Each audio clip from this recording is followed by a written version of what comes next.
Hello guys and welcome to a new video, welcome to a new episode of Guitar of the Month. This month we're actually going to feature my beautiful RS Guitars Red Special guitar replica. I am actually really excited about this particular episode because this is one of my favorite guitars ever. I mean, it's no secret I love Brian May and I love his tone and his sound, and I actually never thought I was actually going to be able to own a guitar like this. In fact, let me tell you a little short story about this. Back in the 90s, we actually had these European trading cards that were called rock and heavy trading cards. And you would have trading cards with different rock icons. Like you'd have Jimmy Page, Jimi Hendrix, Eric Clapton, the guys from Metallica, the guys from Megadeth, the Beatles, the Stones, the Who, all the biggest bands ever. And one of my friends actually gave me two of these trading cards that were really hard to find. He gave me Freddie Mercury and Brian May. At this point, I already knew that I couldn't sing like Freddie Mercury, so I wanted to be Brian May. And I actually kept the Brian May trading card inside of my wallet at all times. So the first time I stepped into a guitar store, I actually pulled that card out and I showed it to the salesman and I told him, I am looking for a guitar like this one. And the guy just looked at me and he said, you're never ever going to have a guitar like that. And it hurt big time. This was way before Google and the internet was what it is today. So you couldn't really tell or know what guitars were available at the time. All I knew was Brian May had a guitar like this and I wanted a guitar like that. So anyway, about 12 years later, I saved up, I went online and I actually bought this puppy right here. So yeah, checkmate. Anyway, let me tell you a little something about this guitar. This guitar, back when I bought it, if you went into forums and stuff like that, it was regarded as the best Brian May replica ever made.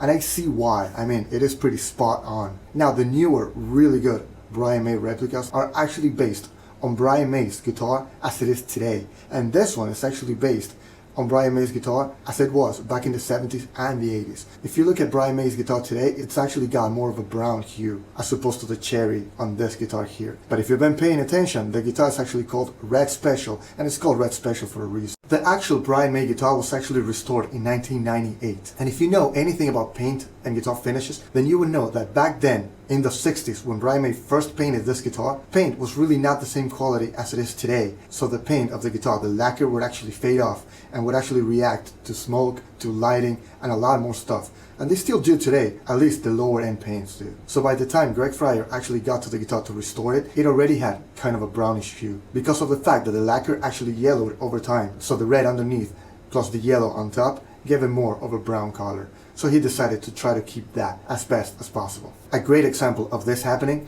is Randy Rhoads' white Les Paul Custom. If you look at that Les Paul Custom, that was actually Alpine white, so it was really white. But at the time he played it, it was already yellow. Anyway, without further ado, let's dive in and talk about the guitar itself. I am actually going to restring it, set it up, clean it up as I always do, and I'm going to show you all the nooks and crannies of the guitar itself. Now mind you, I have never done this before because I was really worried that I could hurt the guitar. And I mean, I know what I'm doing, but still, it's such a pristine looking guitar and such a gem in my collection that I didn't even want to risk it. But I will for you guys, so I really hope you guys enjoyed this. Okay, let's get it on. Okay, so here she is in all her glory. Okay, so this guitar was made by a company called RS Guitars, which is short for Red Special Guitars, and that's all they did, and they did it well. Okay, so what I'm going to do is I'm going to clean it up. I am going to condition the fretboard, clean up the frets, clean the guitar up itself, you know, the guitar body and stuff. I'm gonna give it a nice shine, and I am going to show you all the features of this guitar. If you have any questions, make sure you drop me a comment there and I'll get to it. And of course, all the products and the strings that I'm going to use and I recommend, I'll have the affiliate links in the description down below. Okay, so let's get started. First thing we're gonna do, we gotta unwind the strings and clip them off. Okay, so this guitar actually has Sperso locking tuners, so we gotta unlock them before we can get the strings out. So, fast forward. Okay, simple enough, right? So I'm gonna pop in some D'Addario's EXP's 09 gauge. Brian May actually uses the Optima 24 karat gold strings on an 8 gauge. That's very, very light. And the fact that this is a short scale would actually make the 8 strings feel like 7s. So I like my 9s. 9s are actually my favorite gauge on standard tuning, and I really like these because they're coated, so they never rust. They would die before they rust, and that's awesome. And I don't like messing with this guitar too much, so the longer I can keep a string on, the better. Okay, so while I have the strings off, let's take a look at the tremolo system. I'm gonna get some close-ups on my phone.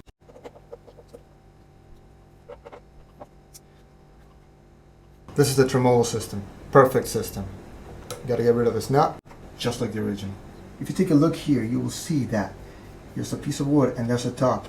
And this top is actually semi-hollow. Hear that? Because this guitar was originally going to feature an F-hole. Let's get rid of the pickguard, shall we?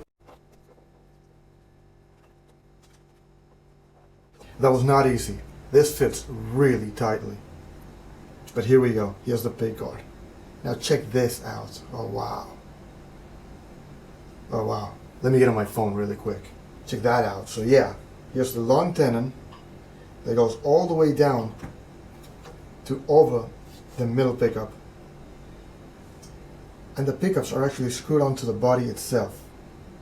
Now if you look at the pickups really quick, you can see that they're actually, like, the holes are bigger than the pickups themselves. And that's because Brian May, when he first built the guitar, he actually made his own pickups. And his pickups actually sounded really good, but because of the way he designed them, he actually had an issue where whenever he bent the strings, the magnets would actually cancel each other out. So the sound would actually cut off. If it weren't for that, he would have actually kept those pickups on the guitar.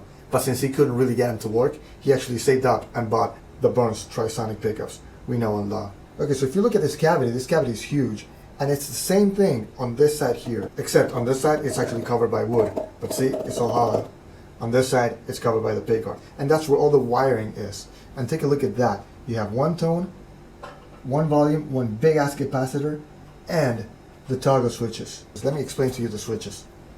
These switches, what they do is that they actually turn on each individual pickup, and they can turn it off too as well. And then you can have it on face A or face B, which means that you can have pickup 1 on by itself, these two pickups on, all three pickups on, or only the further two, or these two. So you can have all the combinations possible, and then you could have this guy and this guy on. Well, actually that's on. So you could have these two on with this guy out of phase from this guy. If you do this, it's basically the same thing. They're out of phase with each other. Or you can have this guy and this guy on, but one of them out of phase with the other, and every other combination possible. You get so many tonal options, it's ridiculous. Okay, so let's put this bad boy together.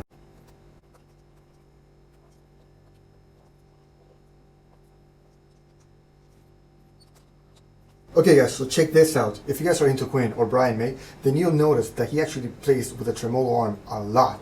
And he always stays in tune very well. And there's a reason why. The design is pretty much flawless. It's got almost zero friction and it's got almost no angles on the strings. So the strings can't really get caught up on anything. Check this out. The strings basically come out of this and they go straight up onto these rollers. See? So there's no friction here. And they go all the way up to this nut, and from the nut they go straight up to the tuning keys. There's no angles here like you would have on a Les Paul. Very interesting too. 24 frets. Not a lot of guitars had 24 frets back then. And a lot of people actually get confused by the dots, but it's actually really simple. It's second octave, third octave. As you could see, the neck is actually kind of dirty. So the first thing I'm going to do is clean up the frets. For that, I'm going to use the Fine Fret Polishing Kit by Music Nomad Care. Now this brings everything you need in the one little container. You got 3 of these guards here. I'm just going to use one. And of course the cleaning product. By the way, these guys are not paying me to do this video. I just really like their product. Like I said before, if you do want to try them out, just check out the affiliate links in the description down below. Fast forward.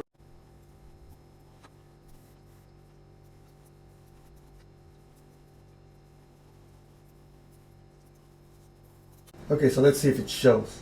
The new shine is gorgeous.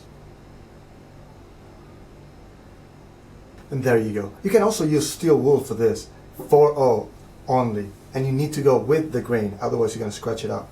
And if you can, make sure you get some guards or tape it off. This thing will actually just clean it and polish it. Very thin polish. Okay, so next we're going to clean and condition the fretboard. Okay, for this process, I'm actually going to use another rag and the F1 oil. And you can actually use this on maple necks, which you can't really do with the lemon oil. Just a little drop will do.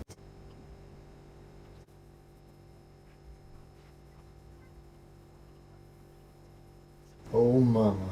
Wow, she was thirsty.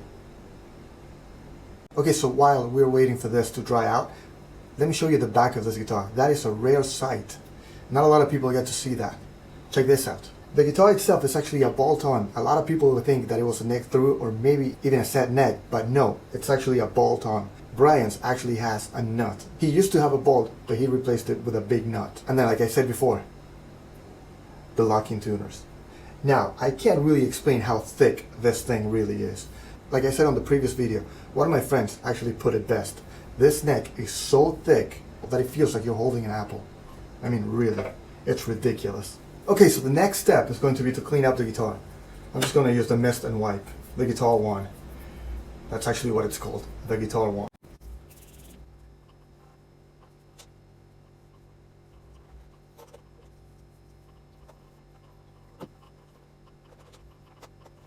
Night and day.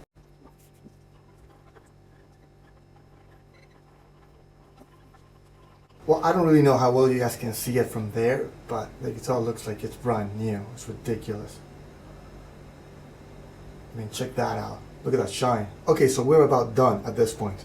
All I gotta do is put the strings on it, set it up, tune it up, and we're ready to go.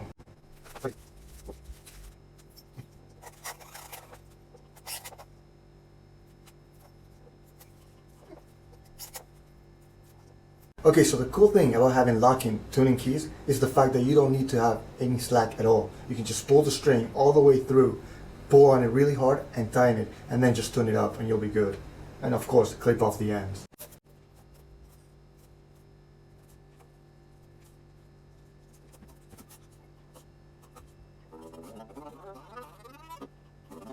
Okay guys, so I know you guys are dying to hear what this guitar sounds like, and I was actually going to noodle around a little bit to show you what it sounds like, but I decided I'm going to do you one better. I am actually going to record a full Queen cover with this guitar as it is now, so you guys can actually hear what it sounds like in a Queen environment. I'm going to download a backing track without the guitar, so with the vocals and the drums and the bass and the keyboards and everything on it except for the guitar, and I'm going to record the rhythm guitars and the solos. This is also going to be the first Queen song ever that I actually learned completely, because to me Queen was always a band to enjoy but not to play. But I decided to take on the extra work and actually learn the complete song and play it for you guys. So yeah, that's going to be awesome. Copyright strike, here I come, all for you guys, and thanks to my members. So I really hope you guys love it and share it with everybody and their mother, so that it can get a lot of views and so they can be seen by a lot of people, and so that more people can actually come into the channel, subscribe, and watch the content. Anyway, so I really hope you guys enjoyed this video. You drop me a like, drop me a comment in the comment section down below. Of course, subscribe to this channel like a man if you haven't yet. And if you want to become a part of the team and buy Pat a cup of coffee or maybe an IPA to keep him hydrated, or really so that I can do more covers and not worry about the copyright taking all of the revenue, just do me a favor and hit that join button down there. It'll be well appreciated. I will see you guys next time. Pat out. Metal on, dudes.